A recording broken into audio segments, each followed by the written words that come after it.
Facebook দেখে কোনোদিন জবে যেও না, তাহলে বাস খেবা 100% শিওর। আর যারা দূরে আছো তাদেরকে তো অনেক সতর্ক করে দিতেছি, ঠিক আছে? আসসালামু আলাইকুম গাইস। সো তোমরা ফেসবুক থেকে বাইচা থাকো, মানে তোমরা স্ক্যামের শিকার হয়ে না। যেরকম আমার সাইডে তোমাদের পোস্ট দেখাইতেছি, এই পোস্ট গুলোতে দূরে থাকবা। অনেকের জব প্রয়োজন থাকতে পারে, এই কারণে তোমরা এই সব বিষয়ে জড়িত হয়ে যাও। এরপরে ওনাদের কমেন্ট করো, তারপর ওনারা ইনবক্সে আসতে বলে, ইনবক্সে যাও, বলে আমাদের হোয়াটসঅ্যাপে আসো, হোয়াটসঅ্যাপে যাও, কথা বলো। এরকম বাস খেয়ে যাবা অনেক। সো এই বাসের বিষয়ে আর কি আমি মূলত বলতে আসছি, ঠিক আছে? তোমরা এইসব পোস্টের দিকে যাবে না, ওরা চাকরি মাকরি দেয় না, ওরা টাকা নেয়। সো কি হয় সেটাই আমি তোমাদের দেখাই, হ্যাঁ? আমার এক বন্ধু, ঠিক আছে, আমার এক বন্ধু এরকম জবের জন্য অ্যাপ্লাই করছে। আরে ওইখানে অ্যাপ্লাই না, বলে হোয়াটসঅ্যাপে যাইতে। পরে হোয়াটসঅ্যাপে গেছে, হোয়াটসঅ্যাপে যাওয়ার পর বলে তোমার বয়স কত, তোমার উচ্চতা কত, তোমার এডুকেশন কিভাবে কি, এইসব সবকিছুই দিছে, ঠিক আছে? ভোটার আইডি কার্ডের ফটোকপি অনেক কিছু দিছে। দেওয়ার পরে তাকে বলে অফিসে আসতে। সে থাকে হলো গ্রামে, সে পরে তাকে ঢাকায় আনছে। সে ঢাকায় আইছে, কাপড় চোপড় নিয়ে আইছে, এই জায়গা থাকবে, চাকরি হয়েই যাবে। কাপড় চোপড় নিয়ে এসে বলছে 1 টাকাও লাগবে না। ওই ভরসায় ও আসছে, ঢাকায় আসছে। এরপরে গেছে, ওই অফিসে গেছে। পরে বলে দাঁড়াও আমি ইন্টারভিউ নিতেছি। পরে ইন্টারভিউতে গেছে, ইন্টারভিউতে যাই কোয়েশ্চেন ধরছে, কিছু পারছে কিছু পারেনি। পরে বাইরে এসে পরে বলতেছে যে তুমি কি জবটা করবা? ও বলছে হ্যাঁ আমি তো করবো। এরপরে বলছে ঠিক আছে, তাহলে রেজিস্ট্রেশন করো, বাইরে 500 টাকা দিয়ে রেজিস্ট্রেশন করে নাও, এরপরে বাকি কথা বলি। পরে বলছে ঠিক আছে আমি করতেছি। প্রথমে জিজ্ঞেস করে তোমার অ্যাবিলিটি আছে, তুমি রেজিস্ট্রেশন করতে পারবা? বলে হ্যাঁ। পরে বলে কি আমি তাহলে আরো কাছে আগাই, ঠিক আছে? বলে কি হ্যাঁ আগান আপনি। পরে বলে আমরা এখানে থাকা খাওয়া দিব, তোমার থাকা খাওয়ার জন্য 5,000 টাকা দিতে হবে, আর তোমার ড্রেসের জন্য আলাদা কিছু টাকা দিতে হবে।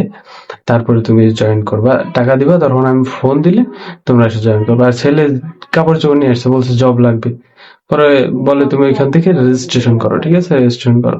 সো রেজিস্ট্রেশন করার জন্য মানে করতেছে না, মানে বিশ্বাসযোগ্য না, কেউ বিশ্বাস করতে পারতেছে না। পরে সাইডে আরো লোকজনকে জিজ্ঞেস করলো, বলে হ্যাঁ এটা ঠিক আছে, হ্যাঁ এটা এটা ভালো, এটা ঠিক। আর ওইখানে মূলত সব ওদের লোকজন দিয়ে সাজানো থাকে। তোমরা যে অনেক প্রতারিত হবে। ওর কাছে এরকম 8,000 টাকার মতো চাইছে, বলছে না দিতে পারবো না। পরে বাইরে বেরিয়েছে, আরেক লোক ওকে ডাক দিছে, আরেক লোক ডাক দিয়ে বলে ভাই তুমি কি এখানে কাজ করো, কাজ করতে এসো? বলে না আমি তো এখানে কাজ করতে আসিনি। পরে বলে আহ, মানে চাকরি করতে আসিনি। তুমি কি যে চাকরি করো? বলে না আমি তো এখানে চাকরি করি না, আমি জবের কথা শুনে দেখাইছি। এরপরে বলে আমাকে এত টাকা দিতে। পরে আমি লাইসেন্স দেখাইতে বলছি, লাইসেন্স দেখান, আমার কি ডকুমেন্ট দেখায়?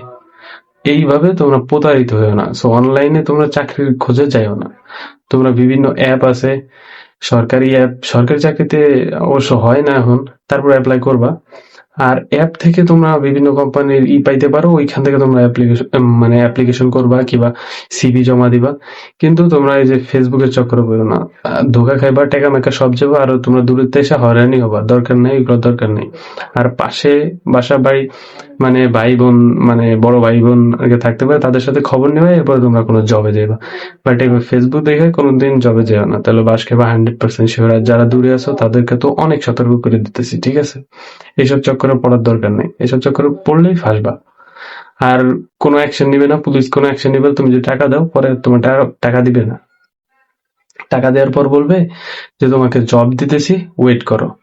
ওই ওয়েট করে রাখবে, তোমার টাকা মেরে দিছে। আর তুমি যদি কোনো অ্যাকশন নিতে চাও, কাজ হবে না। ওইখানে পুলিশ মুলিশ সবকিছু মিলেন, সবকিছুকে টাকা খাওয়ানো আছে, কোনো অ্যাকশনই নিবে না, তুমি ওই হয়ে গেছো পুরা বাস। সো এইসব বিষয়তে সতর্ক থাকবা। আর কোনো সময় এদিকে যাবা না ওই অ্যাপ ট্যাপ। আর আমি কোনো অ্যাপের প্রমোশনও করি না যে তোমাদের বলবে এই অ্যাপ, আমি জানি না কোন অ্যাপ, বাট অ্যাপে থেকে করবা। সো এরকম অনেকেই ফেস করে। সো তোমরা যদি ফেস করো নাই এখনো, সো যেন না করো, এই কারণে ভিডিওটা বানানো।